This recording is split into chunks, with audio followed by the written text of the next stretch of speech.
Tēnā koutou katoa, ko Rachel Rees toku ingoa, ko Rau te Koromātua whakatū namahare mai. Welcome to our briefing this afternoon. I want to first acknowledge the strong media presence that's here and thank you sincerely for your coverage.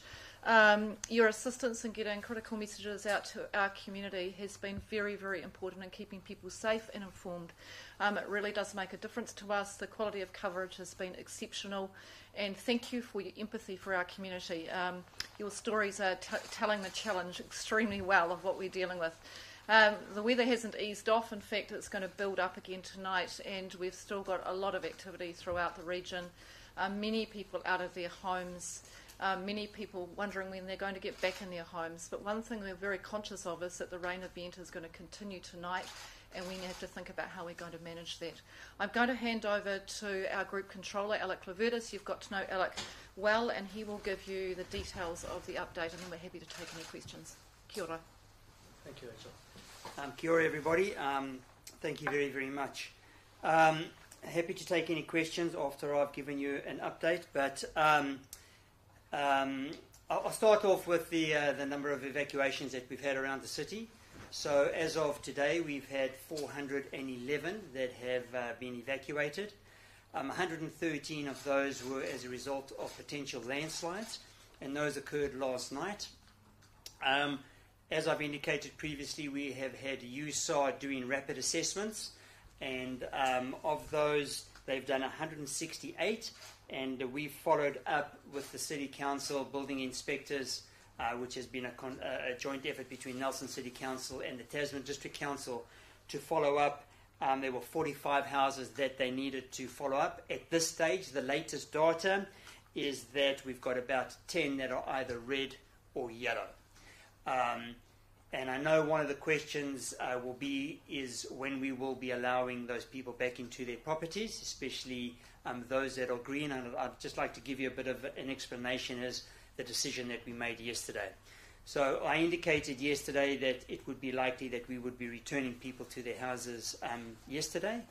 The weather event overtook us. And what we found was that notwithstanding the predictions that it was not going to be bad, what we found was that the rain sort of very, very much close mimicked the day before. So we were almost at the same peaks, and I think that justified the position in not allowing those people back because we just weren't too sure. And we were talking about an extreme event.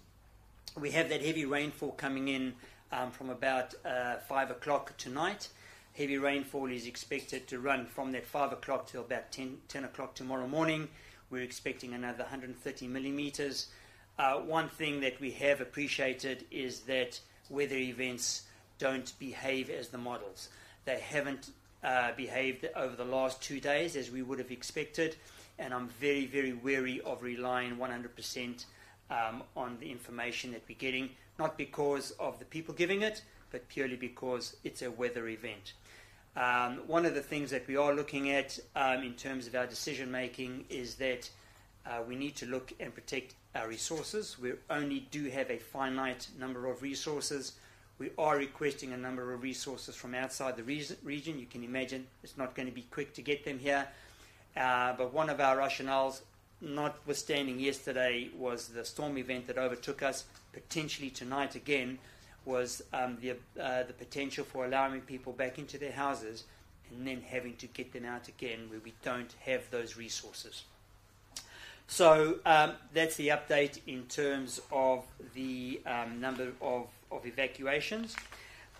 We are still under a red weather warning, which, as you know, is the highest alert level that we have, and we're very cognizant of what that means.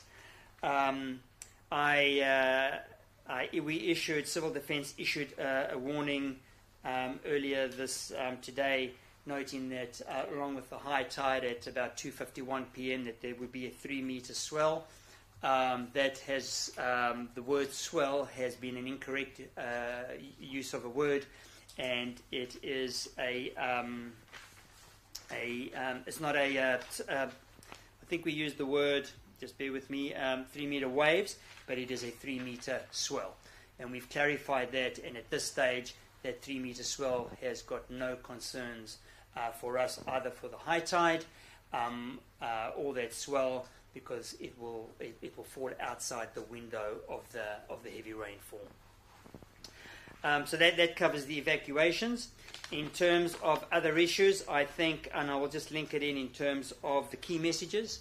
Yesterday, the key message was please stay off the road, work from home if you could, and that worked brilliantly. We found today the key messages we were giving was exactly the same, but our roads were absolutely chocker. I really have to make a plea. Rocks Road, State Highway 6 will be closed for the foreseeable future. We are unsure at this stage whether it will be one lane open and when that will be, but we have to take into account that and realize that it may be closed for the foreseeable future. So I really have to stress to everybody, if you don't need to be on the road, please heed that and work from home. St. John have advised us that they were stuck in traffic for an hour and a half.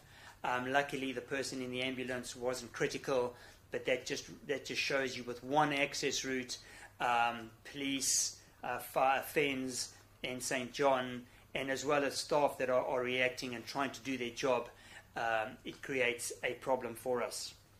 Because we have those evacuation areas, we've got cordons in place. We do ask people to respect those cordons.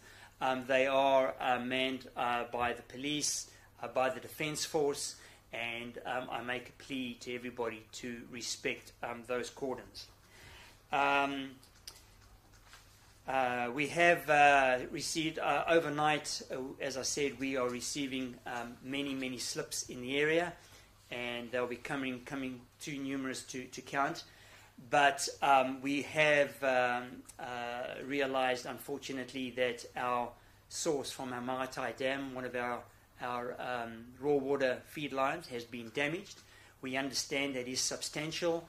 There is no way that we can actually get in to assess that accurately, let alone effect a repair, especially when everything is so dangerous and there's a risk to inspectors and crews. So I think we will not have that raw feed line for a long time. However, we do have a duplicate pipeline, and we installed that several years back in anticipation of exactly this. That is in operation. We understand a large portion of the Maitai road has been washed away. Our Maitai duplication line is buried in the road, but at this stage, all indications are that it is not compromised. I'm leading up to advising that our water is safe to drink. It is still being delivered to our water treatment plant, and it is safe to drink, so you have no problems there. There was some concern earlier this morning about the power cuts, and I realize Etowai received power cuts, but I was more concerned about power cuts to our water treatment plant and to our pump stations. But I understand that I can advise that electrical supply has been restored to all our essential infrastructure. So our pump stations are working, water is being delivered to our water treatment plant, it is safe to drink, but our raw water pipeline from the Maitai has been severely compromised. I learnt about half an hour ago that there are also several slips on the Roding raw water pipeline, but at this stage the pipeline is certainly not compromised, and we are still receiving water from our Roding reservoir. So all things equal, and on balance, I think we're in a good space. We are busy looking at planning for the next 24 hours, in particular what's going to happen from about 5 p.m. tonight, when we are getting the heavy rainfall again. We will be taking a prudent approach, and I'll make no excuse for that. I would rather we protect the property and lives of people as opposed to allowing people back, and I cannot unfortunately guarantee that people will be in their houses again today. We have to finish those rapid assessments as well as the assessments from the council, and unfortunately, while I did indicate that that would be done today, it won't be done today, not with the additional numbers that we have, which will mean in all probability that we will not be allowing people back into their houses today. But I give you my promise and I give you my undertaking that we are working as best we can under the conditions to protect those that are actually undertaking the inspections, to ensure that we are with the sole intent of getting people back into their houses. But I really just need you to understand that I'm not making any decision lightly, and I understand the frustration, and I put myself in those people's shoes. I've had a garage that's been flooded once before, and that was pretty devastating. And if I have to think that my house was flooded, I know exactly how I would feel. So I'm not unsympathetic or unempathetic in terms of any decisions that we do make. So we do have an incident information centre being set up. It's been up and running since early this morning at the Trafalgar Centre. And that is a sort of a one-stop shop where those that have been evacuated can go in, have a shoulder to cry on, ask questions. They may not get the answers, but it's a face. We have a number of groups there that will allow questions either to be answered, or we will be getting back to those people.